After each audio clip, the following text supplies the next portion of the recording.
یہ دن تھا 20 دسمبر 2020 کا، جب ایک 30 فٹ کی بوٹ بہاماس آئیلینڈ سے فلوریڈا کی طرف روانہ ہوئی۔ اس بوٹ میں ٹوٹل 20 پیسنجر سوار تھے۔ کیونکہ یہ بوٹ پہلے بھی کئی مرتبہ بہاماس سے فلوریڈا کا سفر طے کر چکی تھی، اسی لیے اس دفعہ بھی یہ سفر ان کے لیے بالکل نارمل تھا۔ لیکن بیچ سمندر میں اس بوٹ کے ساتھ آخر ایسا کیا ہوا؟ کیا ان کو سمندر نگل گیا یا یہ بوٹ کسی طوفان کا شکار ہو گئی؟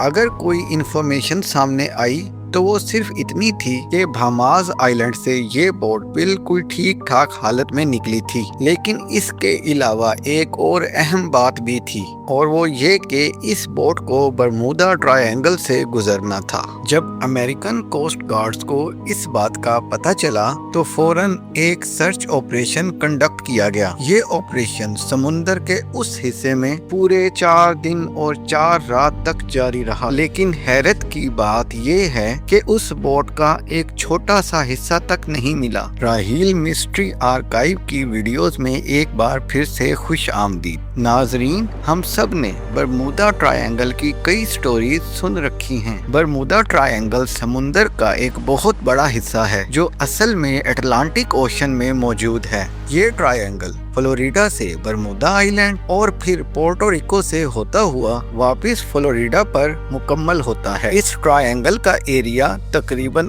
8 لاکھ اسکوائر کلومیٹر ہے، یعنی یہ پاکستان اور ترکی سے بھی زیادہ بڑا ہے۔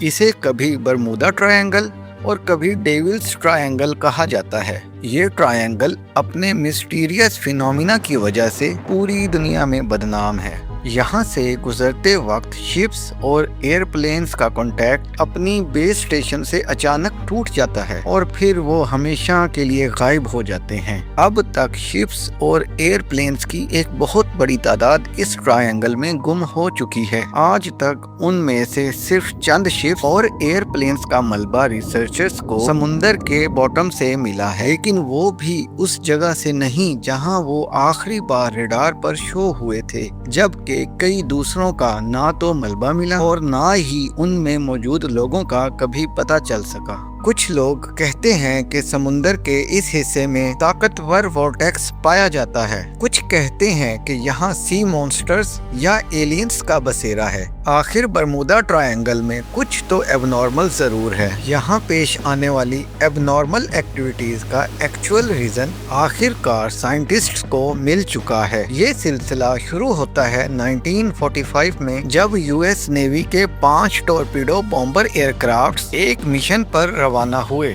ان 5 ایئر کرافٹس میں بیٹھے 14 لوگوں کے لیے یہ ایک روٹین پریکٹس تھی۔ لیکن برمودا ٹرائی اینگل کے ایریا میں داخل ہوتے ہی یو ایس نیوی کے ریڈار سے وہ 5 بومبر طیارے ایک ساتھ غائب ہو گئے۔ اس وقت ورلڈ وار 2 کو ختم ہوئے صرف چند مہینے ہی گزرے تھے، اسی لیے یو ایس نیوی کو شک تھا کہ شاید کسی دشمن نے ان کے جہازوں کو نشانہ بنایا ہے۔ ان کی تلاش میں ایک اور نیوی ایئر کرافٹ بھیجا گیا، لیکن حیرت انگیز طور پر وہ بھی برمودا ٹرائی اینگل کے ایریا میں پہنچتے ہی ریڈار سے اچانک غائب ہو گیا۔ اس طرح نہ ان 5 بومبر ایئر کرافٹس کا کبھی پتہ چلا اور نہ ہی ریسکیو جہاز کا۔ یہی وہ واقعہ تھا جس کے بعد دنیا بھر میں برمودا ٹرائی اینگل کو خوف کی نگاہ سے دیکھا جانے لگا۔ لیکن اس واقعے سے تقریباً 10 سال پہلے کچھ ملتا جلتا واقعہ ایک اور جہاز کے ساتھ بھی پیش آیا تھا۔ فرق صرف اتنا تھا کہ اس دفعہ لوگ بچ گئے تھے۔ 19 سالہ ٹوئنز جارج اور ڈیوڈ روتھشائلڈ امریکن نیوی میں آفیسرز تھے۔ اچانک ان کو اپنے والد کی وفات کی خبر ملی تو وہ ایک پرائیویٹ ایئر کرافٹ میں بیٹھ کر اپنے ہوم ٹاؤن کے لیے روانہ ہوئے۔ ابھی جہاز کو برمودا ٹرائی اینگل کے سمندر کے اوپر پہنچے صرف 20 منٹ ہی ہوئے تھے کہ پائلٹ نے بتایا کہ جہاز کے تمام انسٹرومنٹس کام کرنا بند کر چکے ہیں۔ نہ تو فیول کا اندازہ تھا، نہ ریڈیو کام کر رہا تھا اور نہ ہی یہ معلوم تھا کہ جہاز کس ڈائریکشن میں جا رہا ہے۔ ان دونوں بھائیوں کا کہنا تھا کہ اتنی اونچائی سے بھی نہ کوئی شپ نظر آ رہی تھی اور نہ ہی زمین کا کوئی حصہ۔